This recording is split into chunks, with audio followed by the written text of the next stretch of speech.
Hello my dear students, very good morning all of you. Today I am continuing your 7th chapter of business study, page number 213. Equity shares and characteristics of equity shares we have completed. Now the time for preference share. What means of preference share? The shares which have preferential right, the shares which have preferential rights on refund of their amount and on dividend, it is called preferential shares. Preferential shares वो होते हैं जिनको दो तरह का preference मिलता है.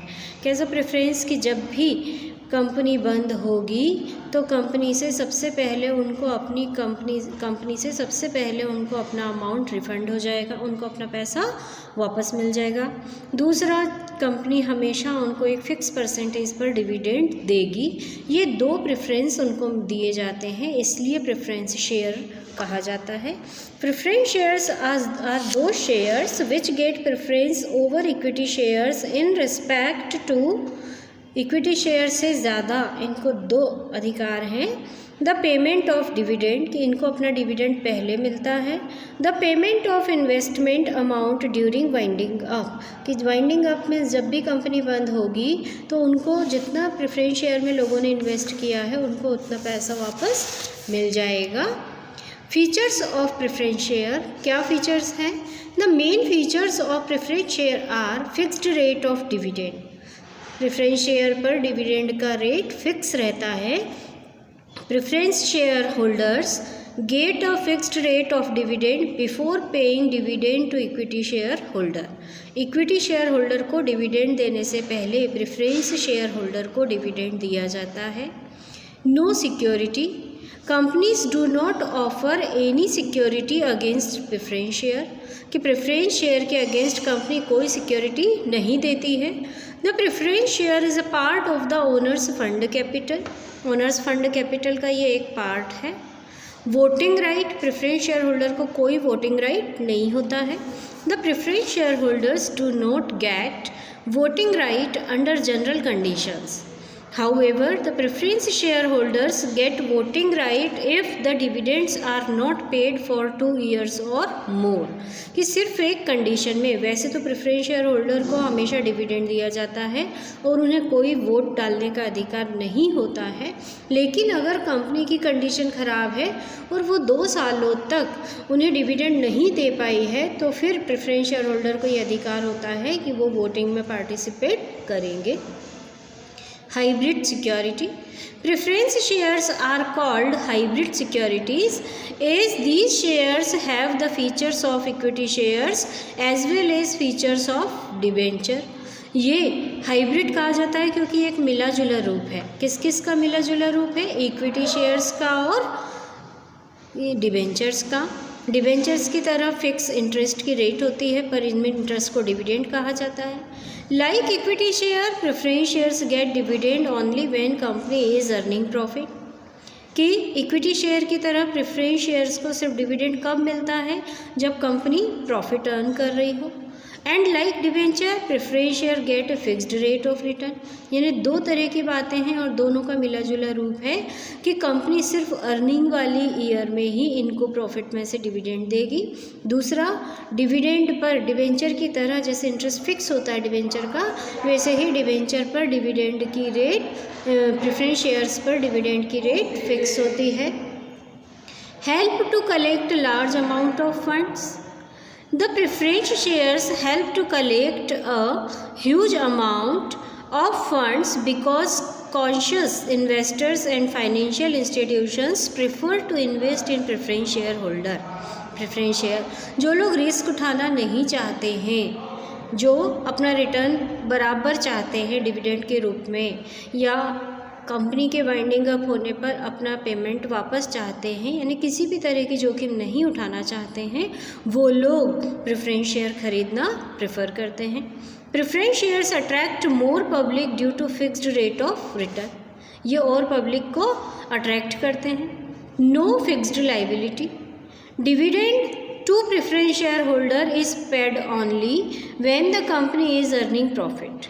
कि प्रेफरेंस शेयर होल्डर को डिविडेंड सिर्फ किस कंडीशन में मिलेगा, जब कंपनी प्रॉफिट अर्न कर रही होगी तब।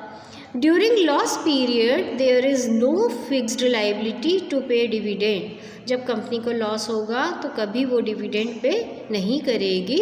Is in the cost of loan and borrowing. Difference दिया हुआ है equity share and preference shares का, मैंने दोनों आपको पढ़ा है, आप डिफरेंस देखिएगा इसका।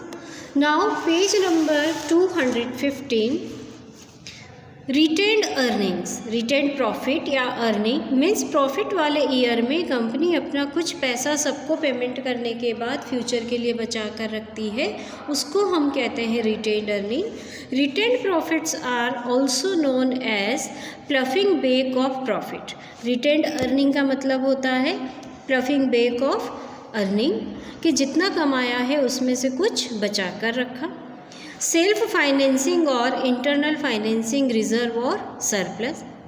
Retained earnings refers to undistributed profit. Retained earning वो बचा हुआ प्रॉफिट है जिसको नहीं बांटा है after payment of dividend and taxes. जैसे ही कंपनी को प्रॉफिट होता है उसमें से वो डिविडेंड पे करती है, आउटसाइडर्स की लायबिलिटी पे करती है, टैक्स पे करती है, उसके बाद एट द एंड जो उसके पास बच जाता है वो कहलाता है रिटेन्ड अर्निंग, यानी उसकी बचत। It provides the basis of expansion and growth of companies. इससे कंपनी की एक्सपांशन और ग्रोथ होती है। It is considered the most important source of finance. इसको फाइनेंस का एक इम्पोर्टेंट सोर्स माना जाता है। Since it is internally generated, ये अपनी खुद की इनकम होती है कंपनी की, इसे किसी से बाहर से नहीं लेना पड़ता, अपनी बचत होती है, इंटरनल होती है। This method of financing is known as self financing. इसलिए इस मेथड को क्या कहा जाता है, self financing. Features of retained earning, क्या फीचर्स हैं? Cushion of securities. The retained earning are considered as a cushion of securities because they provide support in times of adversity। ये एडवर्सिटी के टाइम में, यानी जब कंपनी को problem आ रही है पैसों की, तो उसमें कंपनी अपनी रिटेन्ड अर्निंग यानी बचत को यूज़ कर सकती है, इसलिए इसको कुशन कहा जाता है, यानी सहारा देने वाला। When a company finds it difficult to arrange finance from any other source, कि जब कंपनी को बाहरी किसी सोर्स से पैसा कलेक्ट करने में प्रॉब्लम आती है तो वो अपनी इस रिटेन्ड अर्निंग को यूज़ कर सकता है। Funds for new and innovative projects. जब भी कंपनी अपने कोई नए प्रोजेक्ट स्टार्ट करना चाहती है तो उसे पैसों की ज़रूरत है, तो सबसे पहले वो अपनी इस रिटेन्ड अर्निंग को यूज़ कर सकती है। The retained earning are common source of funds for financing risky and innovative project. This fund is generally used for research work, expansion project, etc. Medium and long term finance है। इसमें कहीं से बाहर से पैसा नहीं लेना पड़ता, कोई सिक्योरिटी जमा नहीं करनी पड़ती, कोई इंटरेस्ट नहीं देना पड़ता, इसलिए इससे मीडियम और लॉन्ग टर्म दोनों के लिए लोन अवेलेबल हो जाता है खुद के ही पास से।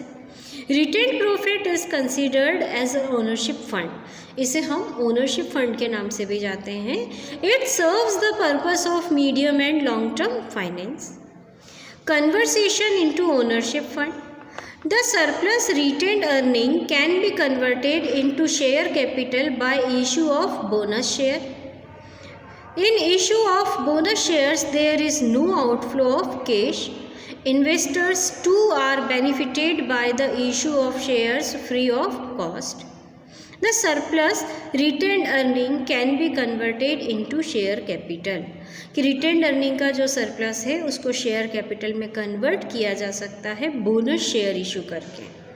इन issue of bonus shares there is no outflow of cash. Bonus share में किसी को कोई आउटफ्लो नहीं होता, कैश का आउटफ्लो कंपनी से बाहर नहीं होता। Investors too are benefited by the issue of share free of cost. Most dependable source in As an internal source, this is more dependable than the external source of finance. Internal source है, ये बाहरी लोगों से पैसा collect करने की बजाय ये खुद पर सेल्फ डिपेंड बनाता है। The external source depends such the preference of investor, market condition, etc. No interference, ये अपनी खुद की इनकम है, खुद की रिटेन्ड अर्निंग है, इसमें किसी बाहरी व्यक्ति का कोई इंटरफेरेंस नहीं होता। With retained earning there is no increase in the number of share holder, कि आप जितनी रिटेन्ड अर्निंग यूज़ करोगे उसमें आपका कंट्रोल किसी के साथ में भी डिवाइड नहीं होगा, आपके अधिकार किसी के साथ में भी डिवाइड नहीं होंगे। यहाँ अगर रिटेन्ड अर्निंग आपकी इकट्ठा हो रही है तो कोई दूसरे शेयर होल्डर खड़े हो जाएंगे, ऐसा नहीं है। Retained earning involve no risk of duration of dilution of control, retained earning से आपके कंट्रोल का अधिकार डाइल्यूट हो जाएगा, ऐसा नहीं है। नेक्स्ट 4.4 आता है global depository receipts owners fund long term finance, GDR, global depository receipts, ये भी ओनर फंड का ही एक पार्ट है। ये लॉन्ग टर्म फाइनेंस कलेक्ट करने के लिए यूज़ किया जाता है।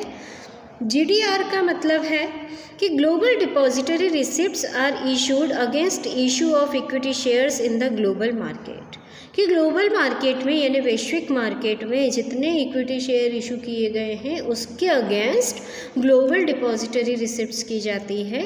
These are indirect equity earning, ये इनडायरेक्ट इक्विटी अर्निंग है। The equity shares issued against GDR are held by an international bank called depository, और ये शेयर किसके पास रहते हैं? इंटरनेशनल बैंक के पास। Companies issue dividend notice report etcetera regarding this shares to a bank only, ये सिर्फ बैंक को शेयर की इशू किए जाते हैं। These shares are called depository shares. The holders of these shares do not get voting right, जिनके पास GDR होता है उनको वोटिंग राइट नहीं होता। The capital contributed bye these shares is in dollar, क्योंकि ये ग्लोबल मार्केट में है और जो ये शेयर खरीदते हैं वो लोग कौन सी कैपिटल देते हैं? डॉलर्स में।